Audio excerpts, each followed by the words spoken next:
میرا چاچا جب سے امام مسجد بنا تھا گاؤں میں عجیب عجیب سے واقعات ہونا شروع ہو گئے تھے۔ وہ جیسے ہی عصر کی نماز کے لیے اذان دیتا تو اسی وقت گاؤں کی ایک جوان لڑکی مر جاتی اور چاچا اس لڑکی کا جنازہ بھی نہ پڑھتا۔ وہ اس لڑکی کی شکل دیکھ کر کہتا کہ یہ بہت ہی گناہگار لڑکی ہے، میں اس لڑکی کا جنازہ نہیں پڑھوں گا۔ اب تو ہر روز ایسے ہی ہونے لگا تھا۔ سب گاؤں والے بہت پریشان تھے۔ گاؤں کی 5 کنواری لڑکیاں ایسے ہی مر چکی تھی۔ اب تو مجھے بھی ڈر لگنے لگا تھا کہ کہیں میرے ساتھ بھی کچھ ایسا نہ ہو جائے۔ مجھے میرے چاچا پر شک ہونے لگا تھا۔ ایک روز جیسے ہی وہ مسجد میں اذان دینے لگے تو میں بھی اس کے پیچھے چلی گئی، مگر مسجد میں پہنچ کر جو منظر میں نے دیکھا، میرے تو سر پر آسمان ٹوٹ پڑا، کیونکہ میرا نام سمیرہ ہے، میرے ماں باپ اس دنیا میں نہیں تھے، میری عمر 16 سال تھی، میں اپنی دادی کے ساتھ ہی رہتی تھی۔ ہمارے گھر میں زیادہ لوگ نہیں تھے، میرا ایک چاچا تھا جو غیر شادی شدہ تھا اور ہم لوگ ایک گاؤں میں رہتے تھے۔ میری دادی کا کہنا تھا کہ 1-2 سال تک تیری شادی بھی کروں گی، تب میری ذمہ داری بھی ختم ہو جائے گی۔ میری دادی بہت اچھی تھی، میرا بہت خیال رکھتی تھی۔ میرے چاچا کافی سخت مزاج تھے، وہ مسجد کے امام تھے، کہیں آنے جانے نہیں دیتے تھے اور گھر میں بھی کافی پابندیاں لگا رکھی تھی۔ میرے چاچو گھر میں موبائل بھی رکھنے نہیں دیتے تھے، کسی سے دوستی کرنے نہیں دیتے تھے، اچھے کپڑے پہننے سے منع کرتے تھے کہ اس کی کون سی شادی ہو گئی ہے جس نے سج سنور کے اپنے شوہر کو دکھانا ہے۔ ہماری کسی بھی ضرورت کا خیال نہیں کرتے تھے۔ دادی بہت سمجھاتی تھی لیکن مانتے نہیں تھے۔ پھر دادی کہتی تھی کہ 1-2 سال کی بات ہے، پھر تیری شادی ہو جائے گی، پھر تو اپنے شوہر کے گھر چلی جائے گی، وہاں جیسے چاہے گی ویسے رہے گی۔ تیرا چاچا تو ہے ہی ایسا، تو اس کی باتوں کو دل پر نہ لیا کر۔ ویسے یہ الگ بات ہے کہ میرے چاچا کو امام مسجد کا کام ملے ہوئے 1 مہینہ ہی ہوا تھا، اس سے پہلے بھی وہ مولوی تھے، لیکن صرف اپنی حد تک۔ انہوں نے گھر میں ایسی باتیں کر کر کے میری دادی کو بھی اپنے جیسا بنا لیا تھا۔ میری دادی دوپہر کے وقت مجھے کسی کام کو ہاتھ نہیں لگانے دیتی تھی۔ وہ کہتی تھی کہ سخت گرمی میں تم کوئی کام نہ کرو، بس اپنے کمرے میں کچھ دیر آرام کیا کرو، بے شک سو جانا لیکن نماز سے پہلے اٹھ جایا کرنا۔ یہ وہ ٹائم ہوتا ہے جس میں گاؤں میں بھی زیادہ تر لوگ نظر نہیں آتے تھے، وہی لوگ جو دکان پہ بیٹھے ہوتے تھے یا پھر وہ بھی دکان بند کر کے گھر چلے جاتے تھے۔ پورا گھر سائیں سائیں کرتا تھا، لیکن ایک دن گاؤں میں شور پڑ گیا۔ عصر کی اذان ہوئی، تھوڑا وقت گزرا تھا کہ تھوڑی دیر بعد ایک جنازے کا اعلان ہو گیا۔ جب نام سنا تو حیران رہ گئی، یہ تو ہمارے محلے کی لڑکی تھی اور وہ بھی جوان، جس کی عمر 17 سال ہوگی۔ میں اور میری دادی فوراً اس کے گھر پہنچ گئے۔ لڑکی کے گھر میں تو کہرام مچا ہوا تھا، جوان موت پر ویسے بھی بہت افسوس ہوتا ہے۔ اچھی پیاری لڑکی تھی، اس کی منگنی بھی طے ہو چکی تھی، نہ جانے اس کو کیا ہوا کہ وہ اس دنیا سے چلی گئی۔ پوچھنے پر پتہ چلا کہ کوئی پتہ نہیں کیسے مری ہے، لیکن اب اس دنیا میں نہیں ہے۔ اگلے دن بھی ہم لوگ گئے، اس کے ماں باپ کا رو رو کر برا حال تھا۔ ہمارے ہمسائے بنتے تھے، اسی لیے ہم لوگ بھی بڑے اداس تھے۔ میری بھی لڑکی سے بات چیت تھی، کبھی کبھی چھت پہ ایک دوسرے کو دیکھ لیتے تھے تو دور سے سلام دعا کر لیا کرتے تھے۔ آنے جانے سے تو چاچا نے منع کیا ہوا تھا۔ ایک قریبی رشتہ دار سے تھوڑی بہت بات ہوئی تھی، انہوں نے کہا کہ کیسے مری یہ تو پتہ نہیں ہے، بس وہ اپنے کمرے میں لیٹی ہوئی تھی۔ جب ماں بلانے کے لیے گئی کہ بیٹی چائے بنا دے، اس نے آگے سے جواب نہیں دیا۔ جب بیٹی کو ہاتھ لگایا تو اس کا وجود بالکل ٹھنڈا پڑا ہوا تھا اور وہ بیچاری نیند میں ہی اس دنیا سے چلی گئی۔ میری دادی حیران رہ گئی اور میں بھی۔ میری دادی کا کہنا تھا کہ لگتا ہے کوئی سایہ ہو گیا ہوگا اس پہ، اسی نے جان لے لی ہوگی اس کی، ورنہ جوان لڑکی تھی، اس کو کون سا کوئی بیماری تھی۔ ہمارے گاؤں والے یہی کہہ رہے تھے کہ اچانک اذان ہوئی ہے اور 2 منٹ بعد لڑکی بیچاری فوت ہو گئی۔ رات ہوئی تو میں نے دیکھا کہ میرے چچا ادھر ادھر پھر رہے تھے، ان کو نیند نہیں آ رہی تھی۔ میں پانی پینے کے لیے اٹھ گئی تھی، میں نے تب سوچا چچا سے پوچھ لوں، شاید کسی چیز کی ضرورت ہو، بس میرا پوچھنا تھا کہ انہوں نے مجھے ڈانٹنا شروع کر دیا۔ انہوں نے کہا کہ تجھے کیا ضرورت ہے میرے معاملے میں بولنے کی، میں جاگ رہا ہوں تو میری مرضی ہے، مجھے کچھ چاہیے ہوگا تو میں خود لے لوں گا، دفع ہو جا، اپنے کمرے میں جا کے سو جا۔ میں حیران رہ گئی، میں نے کہا کہ میں نے کیا کیا تھا، میں نے تو صرف پوچھا تھا، مجھے ویسے اپنے چچا سے بڑا ڈر لگتا تھا۔ میری آنکھوں میں آنسو آ گئے، میں اپنے کمرے میں سو گئی اور صبح کسی کو یہ بات بھی نہیں بتائی، لیکن اگلے دن پھر کچھ ایسا ہوا کہ ہم لوگ حیران رہ گئے۔ اگلے دن بھی یہی ہوا کہ جیسے ہی عصر کی اذان ہوئی ایک گھر سے اچانک سے چیخنے چلانے کی آوازیں آنے لگیں۔ جب بہت سارے لوگ ایک ساتھ مل کر رو رہے ہوں تو آواز آس پاس گونج جاتی ہے اور یہ آواز بڑی قریب سے آ رہی تھی۔ میری دادی نے مجھے کہا کہ ذرا اوپر جا کر دیکھ یہ آواز کس گھر سے آ رہی ہے۔ جب میں نے چھت پر جا کر دیکھا میرے قدموں تلے سے زمین نکل گئی۔ آواز تو سامنے والے گھر سے آ رہی تھی۔ ان کے گھر میں ماتم پڑا ہوا تھا اور عورتیں اپنے آپ کو پیٹ رہی تھیں اور رو رہی تھیں۔ میری دادی نے کہا کہ توبہ، یہ کیا ہو گیا ہے؟ ایک جنازہ کل اٹھا اور آج پھر سے یہی سب ہو گیا، وہ بھی اسی ٹائم پر۔ ہم لوگ پھر وہاں پر گئے اور یہاں بھی یہی معاملہ تھا۔ ایک جوان لڑکی اس دنیا سے چلی گئی تھی، 7 بھائیوں کی اکلوتی بہن تھی۔ اس کے ماں باپ نے اسے بڑی منتوں مرادوں سے مانگا تھا۔ اس کے باپ کو بیٹی کا بہت شوق تھا۔ باپ تو بیچارہ سکتے میں چارپائی پر پڑا تھا اور ماں کا بھی رو رو کر برا حال ہو رہا تھا۔ میری آنکھوں میں بھی آنسو آ گئے تھے۔ یہ لڑکی تو میری جتنی تھی، ہم لوگ اسکول میں ساتھ پڑھا کرتے تھے۔ لڑکی کو دیکھ کر ایسا لگتا تھا کہ جیسے سو رہی ہے۔ نہ اس کے جسم پر کوئی نشان تھا اور نہ ہی اسے دیکھ کر لگتا تھا کہ وہ بیمار رہی ہوگی۔ بیچاری کی ماں باپ بہت زیادہ رو رہے تھے۔ میرا تو وہاں بیٹھ کے دل ہی خراب ہونے لگا۔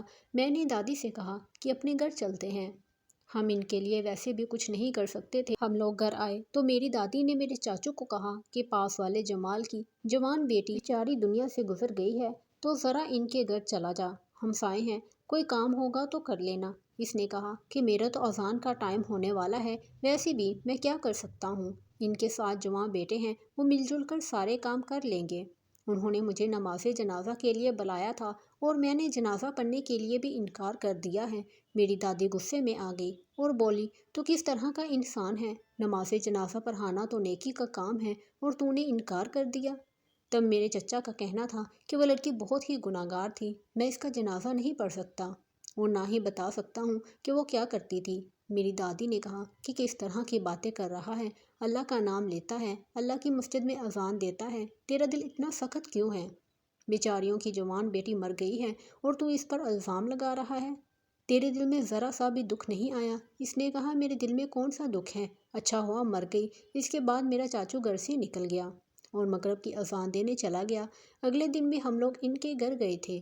ہم لوگ ان کے لیے کچھ نہیں کر سکتے تھے، لیکن گھر میں تھوڑا بہت کام کرتے رہے، ان کو تسلی دیتے رہے۔ میری دادی بڑی پریشان تھی، رات کو بیٹھی تھی تو کافی ڈری ہوئی لگ رہی تھی۔ میں نے کہا کہ کیا بات ہے؟ کہنے لگی کہ 2 دن میں 2 جوان لڑکیوں کے جنازے اٹھ گئے ہیں، ضرور کوئی نہ کوئی مسئلہ ہے۔ دادی نے کہا کہ خود سوچو، ان دونوں بچیوں کو کچھ بھی نہیں تھا، پھر وہ اس دنیا سے کیسے چلی گئی؟ کوئی نہ کوئی تو گڑبڑ ضرور ہے۔ میں یہ سن کر حیران رہ گئی، کیونکہ میں بھی تو جوان لڑکی تھی، مجھے بھی ڈر لگنے لگا۔ میں نے کہا کہ دادی کہیں میرے ساتھ کچھ ایسا نہ ہو جائے۔ میں اپنی دادی کے گلے لگ گئی اور میری دادی نے بھی مجھے گلے سے لگا لیا۔ انہوں نے کہا کہ آج سے تو میرے کمرے میں سویا کر، میرے اچھے والے بیٹے کی آخری نشانی ہے۔ میرا چاچا گھر میں آیا اور اس نے ہماری آخری بات سن لی۔ میرے چاچا نے کہا سارا گاؤں تو پاگل ہو گیا ہے، میرے گھر والے تو پاگل نہ ہوں۔ میرا چاچا کہنے لگا جہاں بھی جاؤں یہی باتیں ہو رہی ہیں کہ 2 دن میں 2 جنازے اٹھ گئے ہیں، کوئی نہ کوئی چکر ہے، ہو سکتا ہے لڑکیوں نے خودکشی کر لی ہو۔ میری دادی نے کہا کہ ایک لڑکی تو 7 بھائیوں کی اکلوتی بہن تھی، سارے گھر کی لاڈلی تھی، وہ کیوں خودکشی کرتی؟ اور دوسری لڑکی کی شادی ہونے والی تھی، اس نے خودکشی کیوں کرنی تھی؟ میرے چاچا نے کہا کہ اماں تجھے نہیں پتہ آج کل لڑکیاں کیا کرتی ہیں، آج کل وہ حالات نہیں رہے ہیں کہ لڑکیوں کو باہر نکالو گے تو بگڑ جائیں گی۔ آج کل تم لڑکیوں کو گھر کی 4 دیواری میں رکھو تب بھی بگڑ جاتی ہیں۔ یہ جو فتنہ موبائل ہاتھ میں آ گیا ہے، ساری دنیا ان کے سامنے آ جاتی ہے اور ایک موبائل سے اتنے گناہ ہو سکتے ہیں، یہ آپ کو پتہ ہے۔ میرے چاچا نے تو تقریر شروع کر دی تھی۔ میری دادی نے کہا کہ مجھے کچھ نہیں پتہ، مجھے تو بس اپنی بچی کی فکر ہے کہ اس کو کچھ نہ ہو جائے۔ ویسے بھی جو 2 لڑکیاں اس دنیا سے گئی ہیں وہ آس پاس کے علاقے سے تھیں۔ میرے چاچا نے کہا کہ اپنی سمیرا کو کچھ نہیں ہوتا اور آپ بھی اس کو نہیں ڈرائیں۔ چچا نے کہا کہ جاؤ میرے لیے جا کر کھانا لے آؤ۔ میں نے کہا کہ لائٹ گئی ہوئی ہے، لائٹ آ جائے تو دے دیتی ہوں۔ کچن میں بڑا اندھیرا تھا، مجھے تو ڈر لگتا ہے۔ میرے چاچا کو اور غصہ آ گیا اور اس نے کہا کہ اب دیکھ لو، اس کو تو کام نہ کرنے کا بہانہ مل گیا ہے۔ میں اٹھ گئی اور موم بتی کی روشنی میں ہی کچن چلی گئی۔ دادی نے چاچا کو کہا کہ کیوں بیچاری کے پیچھے پڑا رہتا ہے، بچی ہے، ہم نے اس کی شادی بھی کرنی ہے، پہلے تیری شادی کریں گے تو اس کی شادی کریں گے نا۔ گھر میں ایک بیٹی آ جائے گی تو دوسری جائے گی، اگر اس کو بیچ دیا تو پھر گھر کے کام کون کرے گا؟ میرے سے تو کچھ نہیں ہوتا ہے، جتنی یہ میری خدمت کرتی ہے اتنی میری کوئی اور خدمت بھی نہیں کر سکتا۔ تو جلدی سے شادی کیوں نہیں کر لیتا؟ اگر تیری شادی ہو جاتی تو آج تیرے بچے بھی ہماری سمیرا کی عمر کے ہوتے۔ میرے چچا نے کہا کہ میں بالکل بھی شادی نہیں کروں گا۔ آپ میری شادی کا خیال اپنے دل سے نکال دیں تو یہی بہتر ہے۔ میری دادی نے کہا کہ کوئی وجہ بھی تو ہوگی شادی نہ کرنے کی۔ تب میرے چچا نے کہا کہ وجہ یہی ہے کہ مجھے جس طرح کی لڑکی سے شادی کرنی ہے اس طرح کی لڑکیاں آج کل آنا بند ہو گئی ہیں۔ آج کل کی لڑکیوں نے موبائلوں پر بہت سے لڑکوں سے دوستی لگا رکھی ہوتی ہے۔ میری دادی نے کہا کہ لیکن ہر انسان تو غلط نہیں ہوتا۔ امی، میں نے کسی سے بھی بحث نہیں کرنی، بس یہ میرا آخری فیصلہ ہے کہ میں نے شادی نہیں کرنی۔ آپ مجھے میرے حال پہ چھوڑ دو اور اپنی اس بچی کے لال نخرے اٹھا کر اس کی شادی کروا دے، لیکن میں پہلے ہی بتا رہا ہوں کہ شادی پر کوئی بھی فضول رسم نہیں ہوگی، بس کوئی اچھا سا گھر دیکھ کے اس کی شادی کرا دیں گے، بس مسجد میں بیٹھ کر نکاح کروا دیں گے، نکاح بھی میں ہی پڑھا دوں گا، اس کو یہاں سے چلتا کرو۔ اور رہی بات تیری تو سن لے، تیرے ہاتھ پیر سلامت ہیں تو اپنا خیال رکھ سکتی ہے، اور اگر نہیں کرنی اس کی شادی تو بے شک نہ کر، اس کو اپنی خدمت کے لیے رکھ لے۔ ویسے بھی بڑے بھائی نے ہمارے لیے کیا ہی کیا تھا، کچھ بھی تو نہیں کیا تھا، ساری زندگی اپنی بیوی کی غلامی کرتا رہا ہے، اس کو لے کر ایک طرف ہو گیا، اور پھر یہ تو اچھا ہوا کہ اسے اس کی کیے کی سزا مل گئی۔ میری دادی نے کہا کہ شرم کر، بھائی اور بھابھی کے مرنے پر خوشی کا اظہار کر رہا ہے۔ تب چاچا کہنے لگا کہ سب کو ان کے کیے کی سزا ملتی ہے اور اسی دنیا میں ملتی ہے، یہ بات ہمیشہ یاد رکھنا۔ میں نے اپنے چچا کے لیے کھانا نکال دیا اور وہ کھانا کھا کر سو گیا۔ میری دادی کا کہنا تھا کہ یہ لڑکا تو پاگل ہو گیا ہے، پتہ نہیں میں کیا کروں۔ میرا بڑا بیٹا جیسا بھی تھا برا نہیں تھا، اگر اپنی بیوی کے حق میں اچھا تھا تو اس میں کیا برائی تھی؟ میری دادی مجھے میری امی ابو کی باتیں سناتی رہتی تھیں۔ وہ کہتی تھیں کہ تیری امی اور ابو بہت اچھے تھے، تمہاری ماں اس گاؤں کی نہیں تھی، وہ شہر کی تھی، یہاں پر نہ رہ سکی، لیکن اس کی کوئی غلطی نہیں تھی، اور بس قسمت بری تھی جب وہ دونوں اس دنیا سے چلے گئے اور ایک حادثے میں ہم لوگ کو اکیلا چھوڑ گئے۔ شکر ہے کہ اس دن تو میرے پاس تھی، اگر اس دن تو میرے پاس نہ ہوتی تو اب اس دنیا میں نہیں ہونا تھا۔ لیکن مجھے تو پہلے ہی ڈر لگ رہا تھا کہ کہیں واقعی میں اس دنیا میں نہ رہوں، کیونکہ تیسرے دن بھی گاؤں کی ایک جوان لڑکی ٹھیک اسی وقت نماز عصر کی اذان ہوتے ہی فوت ہو گئی تھی۔ اب تو روز اس گاؤں سے جنازے اٹھنے لگے تھے۔ ایک دفعہ کہیں سے اڑتے اڑتے یہ بات ہمارے کانوں تک بھی آ پہنچی تھی کہ جب سے یہ ارشاد نے اذان دینا شروع کی ہے تب سے ہی اذان کے فوراً بعد کوئی نہ کوئی لڑکی مر جاتی ہے۔ یہ سب کچھ اس کی وجہ سے تو نہیں ہو رہا ہے، یہ کوئی گناہگار انسان تو نہیں ہے جو اللہ کی مسجد میں منبر پر کھڑے ہو کر اذان دیتا ہے، تو اس کی سزا ہم سب کو ملتی ہے۔ میرے چاچے تک یہ بات پہنچی تو اس نے بھی غصے کا اظہار کیا۔ اس نے کہا کہ جس نے بھی یہ بات کی ہے وہ مجھے مل جائے، میں اس کو بتاؤں گا، بھلا اس میں میرا کیا قصور ہے۔ گاؤں میں چھوٹی چھوٹی باتیں بہت پھیل جاتی ہیں۔ آج کل سب کا موضوع یہی تھا، لوگ عصر کے ٹائم اپنے گھر میں قرآن پاک پڑھنا شروع کر دیتے تھے اور اپنی بیٹیوں کو گھر سے باہر بھی نہیں جانے دے رہے تھے۔ ایک دن میں نے کچھ بہت ہی عجیب دیکھا۔ میری دادی کی طبیعت خراب تھی کیونکہ ان کے سر میں بہت درد تھا اور میرے چاچا گھر پر نہیں تھے۔ میں درد کی گولی لینے کے لیے کریانے کی دکان تک گئی۔ میری دادی نے کہا کہ تیرے چاچا نے دیکھ لیا تو تیری جان لے لے گا۔ میں نے کہا کہ کچھ نہیں ہوگا، ایک دو تھپڑ مارے گا تو کھا لوں گی۔ جب میں دکان پر گئی تو وہاں پر ایک لڑکی کھڑی تھی جس کو میں جانتی تھی، وہ میری عمر کی تھی۔ تھوڑی دیر میری اور اس کی آپس میں بات چیت ہو گئی۔ اس نے کہا کہ وہ بھی بہت ڈری ہوئی ہے، کوئی پتہ نہیں کہ کیا ہو جائے۔ میں اس کو اپنے ساتھ لے کر چلنے لگی۔ اس کا گھر پہلے آ گیا تو وہ اپنے گھر میں چلی گئی اور میں اپنے گھر میں داخل ہو گئی۔ گھر آئی تو میں نے اپنی دادی کو دوائی دے دی، لیکن اس دن وہی لڑکی اس دنیا سے چلی گئی جو مجھے دکان پر ملی تھی۔ سب کہتے تھے کہ لڑکیاں خودکشی کر رہی ہیں، ان کے ماں باپ اپنی عزت بچانے کے لیے یہ بات چھپا رہے ہیں، لیکن میں یہ بات نہ مانتی تھی کیونکہ میں نے اس لڑکی کو دیکھا تھا۔ اس کو دیکھ کر تو ایسا کچھ بھی نہیں لگتا تھا کہ یہ کوئی زندگی سے تنگ تھی اور ابھی جا کر اپنی جان لے لے گی۔ یہ گاؤں ایسا بن گیا تھا کہ جیسے اب یہاں کوئی بھی نہیں رہتا ہے، کون کس ٹائم نکلتا تھا، کس ٹائم آتا جاتا تھا، کسی کو بھی پتہ نہیں تھا۔ عورتیں تو بالکل ہی گھر سے باہر نہیں نکلتی تھیں اور جوان لڑکیوں کی زندگی تو عذاب ہو کے رہ گئی تھی کہ وہ گھر کے اندر ہی پڑی رہتی تھی۔ خیر دن گزرتے گئے۔ ایک دن میں نے اپنے چچا کو کسی سے فون پر بات کرتے ہوئے سن لیا۔ ہمیں تو وہ گھر میں فون رکھنے نہیں دیتا تھا، لیکن اس کے پاس فون تھا۔